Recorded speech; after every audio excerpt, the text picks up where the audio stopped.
Hey, fight fans, what's up? This is Ted Check. How is everybody doing tonight? It is Wednesday. Hump day. It's Wednesday. Excellent. I love it. So I figured, why not? Why not hop on and see what's going on with all of you guys? And I got my coffee here. Yes, that is the New England Patriots, my team. Kind of in a little bit of a rut, kind of in a bit of rebuilding, but that's fine. We've got 6 Super Bowls. So, and we have a new coach, so we'll see how that goes. But anyway, yeah. So wanted to hop on and see what's going on with everybody and talk about a few things.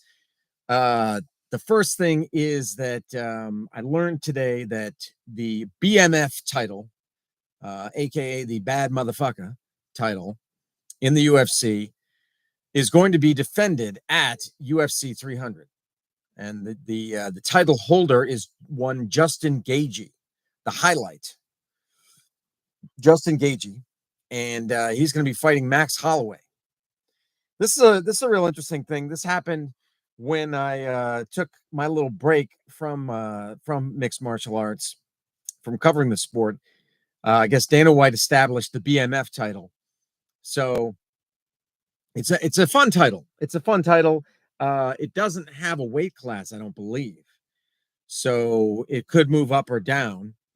It could be contested at various weight classes. Right now, Justin Gaethje is a 155er. He's a lightweight, so that, I believe, is where it's going to be contested.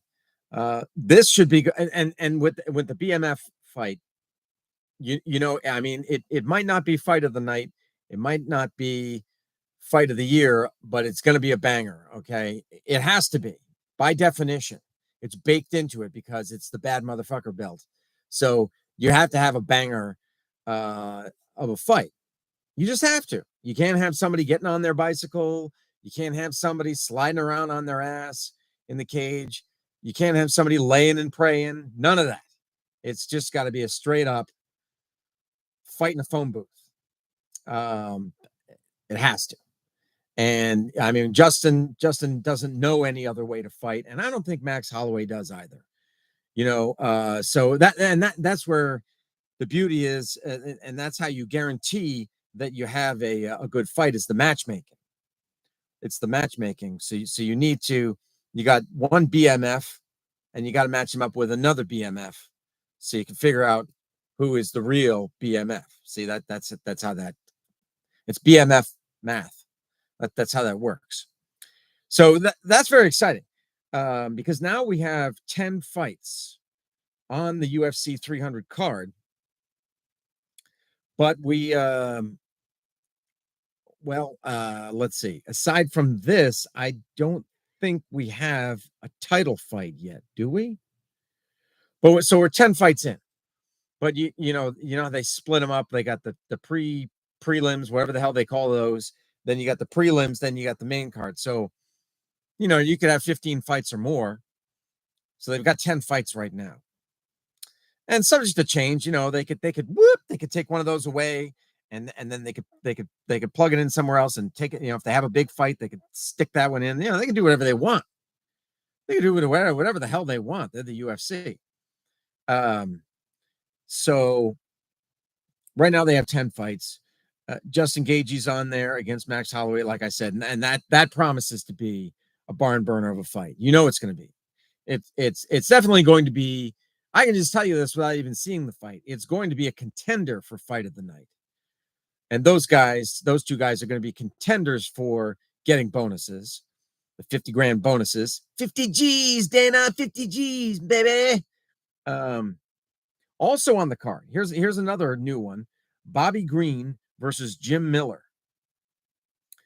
These two guys probably have some of the biggest, some of the most fights between the two of them. The longest records, I guess, is another way to put it. Like Bobby Green's like 35-15, and Jim Miller's like 37 wins and 12 losses, something like that. These guys have been around for a long time, and they've had a lot of fights. There are a couple of cagey, wily veterans, and so that's an interesting matchup as well. That really is. Um, I cannot wait to see that one. But and we still have a lot of questions to be answered. We still have a lot of fights to be matched up for UFC 300. The other thing that I heard about was that the current, I guess he's the interim heavyweight champion, Tom Aspinall, right? Because John Jones is the heavyweight champ, but he is out. So then Aspinall is the interim champ. Do I have that right? And we've had big discussions about whether there should be interim belts, whether they shouldn't be, whether you should defend the interim belt, whether you shouldn't. I mean, I don't see the sense in having the belt if you're not gonna defend it. But I don't know. The whole thing could be just, it's just like I've said before, it's hype. You've got the interim champ versus the champ, and so then they go head to head to determine the champ. So it's belt versus belt. It just kind of gins up. The stakes are raised and kind of artificially, if you ask me. But it is what it is. What are you going to do? I guess they don't want to not have a title holder at all. So somebody's always got to have a belt around their waist, I guess. But anyway, Tom Aspinall he says that Stipe Miocic, former UFC heavyweight champ, they were going to fight at UFC 300, but then I guess Stipe might have said thanks, but no thanks. I don't know. This is just Tom Aspinall talking. I don't know that Stipe has addressed it, or maybe he has addressed it. If you've heard out there, yeah, Stipe, said that what Aspinall's saying is bullshit. Let me know. You out there might know more than I do as far as that. But I mean, that would have been an example. If that fight were signed, that would have been an example of an interim belt holder defending the interim belt. So Tom Aspinall, holder of the interim belt, fighting Stipe Miocic, but apparently that's not going to happen. Simon O'Shea says, "Hey Ted, thoughts on Holly Holm versus Kayla Harrison?"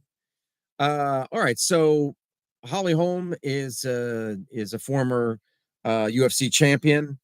I believe she's in her early 40s right now, but she will forever be known as the woman who head kicked Ronda Rousey into oblivion, or into Bolivia if you're Mike Tyson. Yeah, I mean, who could forget that whole build-up leading up to that fight in Australia? I mean, that is forever etched in my mind. It's probably the hype for that fight is probably only second to the hype between Conor McGregor and Jose Aldo. The way that McGregor just absolutely just hounded Aldo, and creatively, it was a masterpiece. The way that he trolled the shit out of that guy. That guy got reduced to a puddle of tears. But anyway, the hype for Ronda Rousey and Holly Holm was pretty amazing as well. And Ronda really showed her true colors, and Holly just absolutely went to work on Ronda, made her look like she was on roller skates, missing things, and missing takedowns and missing punches and everything, as I recall. It was a masterful performance, and then ending it with a head kick. Wow, capturing the title, and then you had Ronda Rousey at the end there, or when she got back to, I guess it was LAX. She couldn't even face the crowd. She was very disrespectful to Holly in the lead up to that fight, and then she couldn't even face the people that I guess had gathered there, and maybe they were going to wish her, hey, sorry that it didn't work out, we still love you, blah blah blah, but she held a pillow over her face. and then she went to the WWE. Okay, have fun. Anyway, so getting back to your question, Simon, Kayla Harrison, I believe, is a judoka, a judo practitioner who has made the transition to MMA, and she was in the PFL. She was in the PFL, which used to be Professional Fighters League, which used to be, or Professional Fighting League, which used to be World Series of Fighting, WSOF, right? So then they became the PFL. So I think she's like 6-0 there, and just got signed with the UFC. And so that fight has been signed. Holly Holm versus Kayla Harrison. I believe that's for UFC 300 as well. And that's an intriguing matchup because you've got a veteran in there in Holly Holm. You could say just by her age, well, geez, her maybe she should be put out to pasture, maybe, or use all the cliches. Maybe her best days are behind her, or whatever. Or so it's the age old question: can the veteran, well, for lack of a better term, get it up for one more performance against a relative newcomer, or is the newcomer, who's trying to scratch and claw her way up to the top, is the newcomer going to surpass the veteran? So that's the kind of the narrative, that's the storyline that we have here. And I don't know a lot about Kayla Harrison. Obviously, she's done very well. I don't know about the level of competition that she's faced, whether she's just been fed tomato cans, or whether she's actually had some stiff competition. And also, I don't know about. Oh, I'm sorry, Simon. I don't know what the heck's going on with the stream here. I apologize if it's lagging. I don't know what. Geez, and I'm not even getting any indicators of that on my end. Here, let me just. Yeah. Yeah, I'm not getting anything. You'd think they would tell you, but they don't. So I'll just try to get through this, and hopefully it'll get better. Maybe I don't know. Give me a status if you can stand it. If you can stand the lagging, give me a status, and if it improves, let me know. But I don't know a lot about Holly Holm anymore. I know she lost the title, and so I don't know if what shape she's in, her mindset. Maybe she's still in.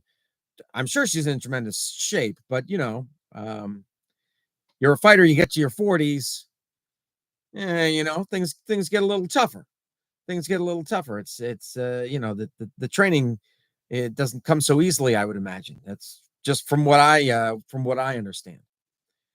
So we shall see. We shall see on that one. But yeah, so that's pretty interesting as well. I've seen some stuff on, well, not related to UFC 300, but our favorite guy, Sean Strickland. Nobody refers to him as Tarzan, do they? That's his nickname, but nobody calls him Tarzan. But anyway, Sean Strickland. I've seen people online, I not that I'm on TikTok, but I can't, on other platforms, people post TikToks, and there was one woman that was going absolutely nuts, just out of her mind, because of his comments. And who knows whether he really believes what he says. I mean, people say he's a real guy. So, okay, so he believes what he says, or does he play it up a little bit because that's his character? Kind of like a Conor McGregor or a Chael Sonnen. Is he playing a character? Is he playing a villain so he can put asses in the seats and get more pay-per-view buys? I don't know, but this woman was taking him seriously, and she at one point said, "TikTok, you know what to do." Like she's going to sick TikTok on Sean Strickland and Dana White and the UFC, as if that is going to do something.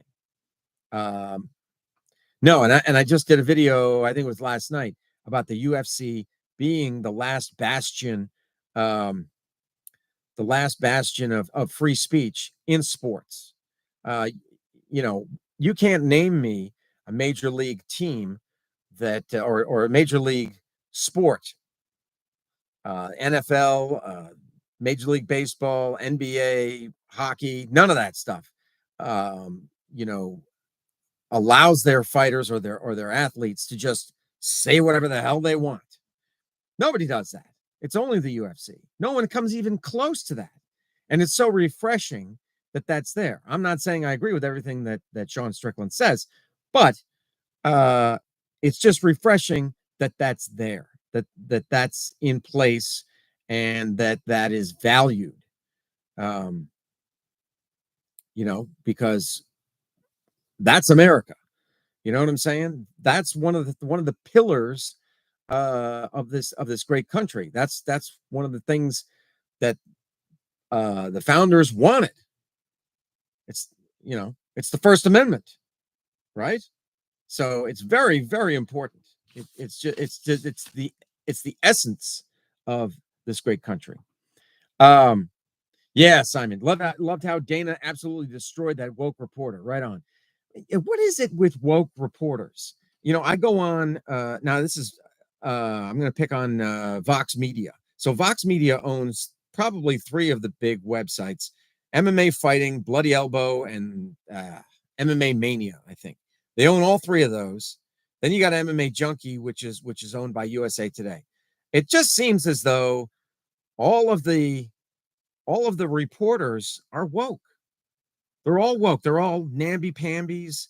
They're all Sally Sensitives and Debbie Downers. And, like, why is that? Why have those people gravitated to covering the toughest sport in the world? It's just, it's amazing, the dichotomy there, the juxtaposition, if you will, whatever you want to call it, the polar opposites. You got some of the toughest people in the world, and then you got some of the wimpiest, all these simps on the other side covering the sport. Why would you want to cover it? If you don't enjoy fighting, why are you covering the sport? But Dana White did a great job, because that one reporter said something about leashes, as in a dog leash. He didn't say dog leash, but typically you'd use a leash on a dog. And he said, well, I know you don't keep your fighters on a tight leash, or something to that effect. And Dana White's like, leashes? What do you mean leashes? It's free speech, brother. I mean, it was just fantastic. It was, you couldn't have asked for a better. And please, I'm not even doing it justice. If you haven't seen the clip, go find it, because it was just amazing, astounding, fantastic, masterful. You fill it in. Yeah, I just don't. It seems like these woke reporters want to change the sport, and they're a lot of them are relative newcomers to the sport, and it's like, you just have no idea. You don't know the history. Okay, you don't remember it back in 1993 when there were no gloves, there were no rules, there were no rounds, there were no weight classes, none of that stuff. So, I mean, it's come a long way, but it's good. It's good now, okay? Because I mean, they had to do some of that stuff. They had to do the gloves and the rounds and the weight classes in order to get it accepted by the state athletic commissions. Unless you want to have it on a Native American reservation, that's a sovereign nation. They run their own laws, and you could have all sorts of things there. You could do an 8-man tournament in one night.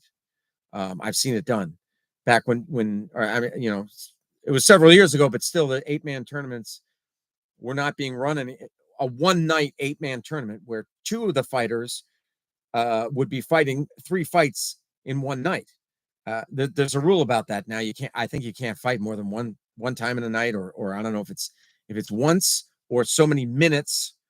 There's definitely rules about that, but on a Native American reservation, it's a sovereign nation. They don't observe the law. They have their own laws. So we'll just put it that way. So you can do stuff like that. I mean, my point is that, we have all these reporters and they're whining and crying about all of these things having to do with the UFC.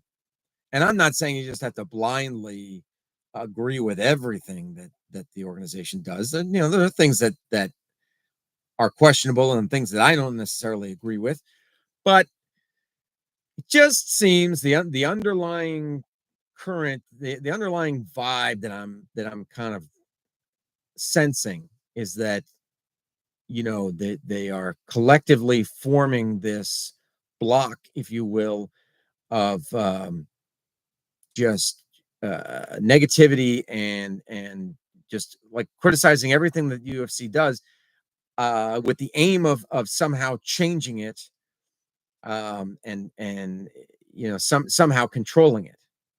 It's like, no, you guys are reporters. You just report what goes on. I mean, yeah, you can question things. Sure, you can question things, but my God, appreciate the sport, love the sport.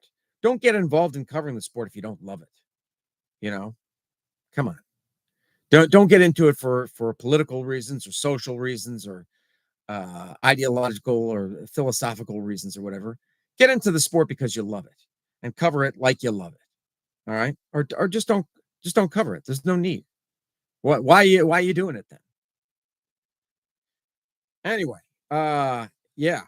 So props to Dana. And looking down the road, I mean, because I think Dana White and I are about the same age. I'm 53. I think he's about the same age as me. So looking down the road, eventually, he's going to step down. Eventually, he's going to retire. Let's just hope that whoever his successor is continues along the same path. It's the old, if it ain't broke, don't try to fix it. The UFC was founded on that whole outlaw nature, kind of like this country, that the people that came to this country were outlaws. They were breaking from the norm. They were breaking from the traditions that held them bound. And so they set out as pioneers. And that's the way that the UFC was founded as well. That spirit should remain. That should not. That's what separates the UFC from all the ball sports and all the other sports. The traditional things like football. It's something different. It ain't for everybody, and it's got freaking attitude, and it's real. It's as real as it gets, as they say. Yeah. So there you go. That's my little rant about that. I don't know. Yeah, I mean, I'm pleasantly surprised, in the time, the years that I took off. Also, that we have bare knuckle boxing. Never thought that was going to happen. There was a time not so long ago that you couldn't have a bare knuckle boxing fight in the United States. It was against the law just about everywhere. You could probably have it on, like I said, on a Native American reservation. You could probably have it, but everywhere else, totally against the law. I don't know how Dave Feldman did it. He's the owner of BKFC. I don't know how the heck he did it, but he did it.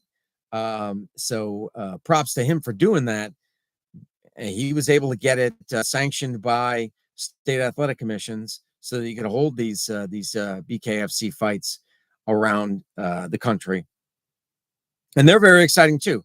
I'm a combat sports fan, to the core, and that's anything combat sports, whether it's jiu-jitsu, MMA, bare knuckle boxing, Muay Thai, combat sports in all its forms.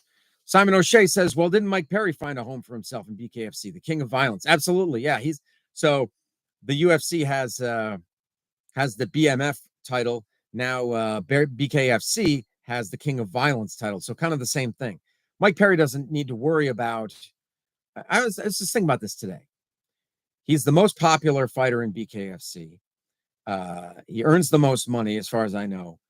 He doesn't need to worry about a title. He probably doesn't care about a title, but he does have the king of violence title. That's probably the title that fits in the best. He doesn't need to be the, what does he fight at? 170 pounds? Welterweight. He doesn't need to be the welterweight champ. Let that be somebody else. Mike is just going to make the big money fights, and hold that King of Violence title. Yeah. I mean, that's his path right there, right? So yeah, very happy for Mike Perry. I mean, he got to start in the UFC, or I mean, his last foray into MMA was at the UFC, and he had some ups, he had some downs, had some very exciting fights. Established himself as a character, guy with a lot of charisma. You got charisma, you know, all that stuff. But and then it used to be when bare knuckle fighting first started, it was kind of where MMA fighters went to die. It's like you got a has been, MMA has been, UFC has been. They go over to BKFC and get a few fights, earn some more money. So it's kind of like where old MMA fighters go to die. Not so much anymore. Not so much anymore. And I think we're gonna see that as the sport grows. And Perry is an example. Yeah, he came over from MMA, but I think with the rise in popularity in the sport, we're going to see other fighters just say, "Hey, you know what? I want to go into bare knuckle boxing. I don't want to do the MMA thing. Maybe get into regular boxing, and then, or yeah, maybe get into regular boxing and then do BKFC, or kind of dabble in." As my cat, Brady boy. I named him Brady because of Tom Brady. That's right. um, yeah. So you can see fighters just jumping right into BKFC and skipping the whole MMA route and saying, "No, this is what I really want to do, and the money's there, so I'm going to do it." I'm going to get caught up on my power slap. I haven't seen that, haven't watched that in a little while. Wonder how that's going. And they're leading up to something. They're going to have, I don't know if it's a pay-per-view per se. I don't know if they could find too many people to actually watch a pay-per-view of dudes slapping each other, but they are leading up to some big fight coming up. Maybe it's next month. They're in the house, like kind of like the Ultimate Fighter, the Tough House. They're in the house with a shit ton of alcohol, and doing the whole elimination thing. Pretty interesting. That's it's a tried and true formula for Dana White. Time doesn't like power slap. Only a matter of time before something bad happens. It's not a sport, in my opinion. Yeah, that can be argued. Whether it is a sport or whether you could say it's a niche sport. I mean, I don't know. You raised a good point there. Is it a sport? Is it not a sport? Does it require athletic ability? Does it require skill? Those are, with sports, you kind of have to have those. Although we've seen overweight golfers. So is golf a sport, or is golf more of a skill? Because you can be morbidly obese and you can do well at golf. How about what was that thing? Was it called X-Arm? X-Arm. So okay, so they have a little table. It's an arm wrestling table, right? And the guys are tethered. Okay, so they're actually strapped.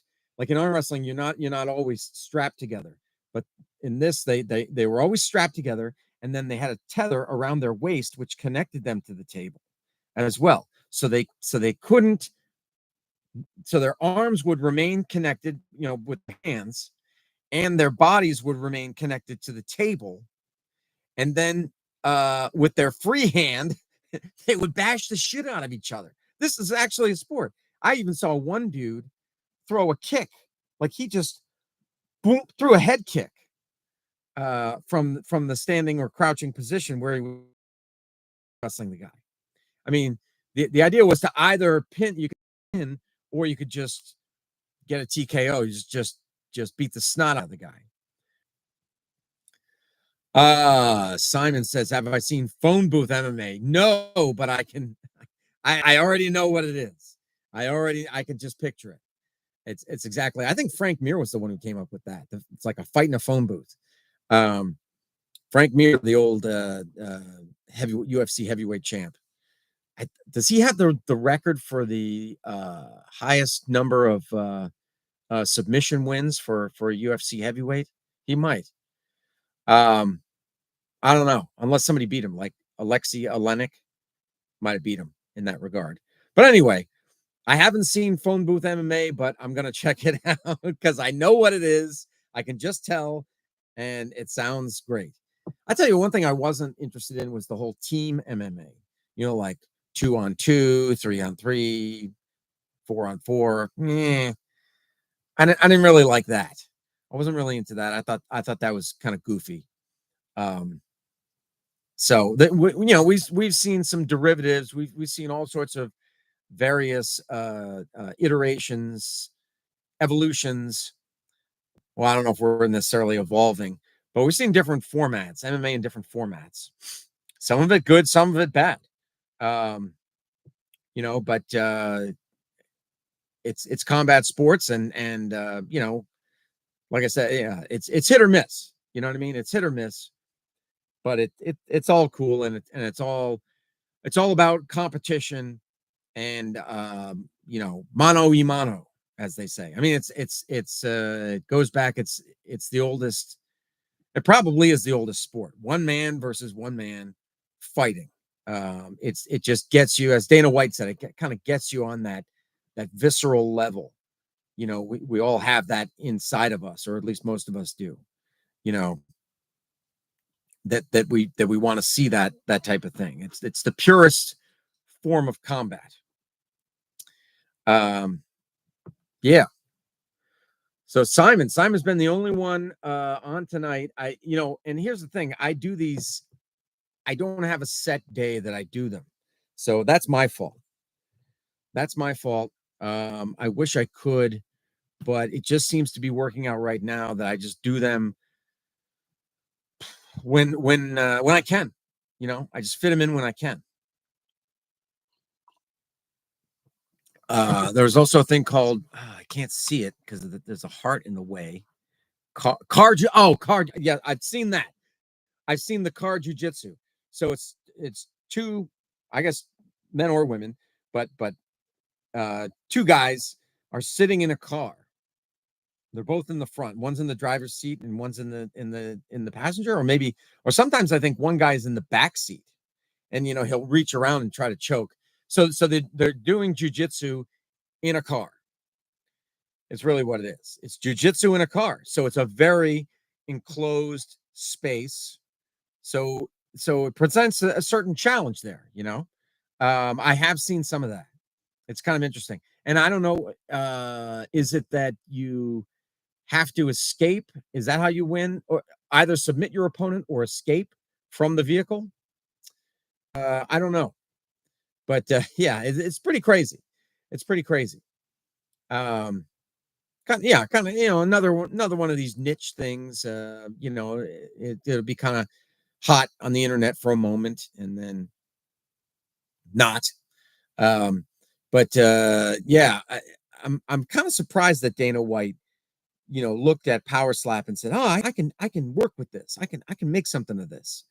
And we'll see. We'll see if it actually turns a profit or not. I don't know. I know it's on Rumble. I know it's on Rumble. I think that's where they broadcast. So that's cool because I like Rumble as an alternative to YouTube. I like Rumble. So it's on there. I don't know. Like I said, I don't know if they're going to have a pay-per-view or if it's just going to be, the big card. I don't know. I don't know what format it's going to take or anything like that. But I was having a conversation. I don't think it was with Simon. I think it was with somebody else, about that. Maybe Dana White should have picked arm wrestling. If you wanted to venture into another pseudo combat sport, I mean, yeah, they're not hitting each other, but arm wrestling has a worldwide appeal.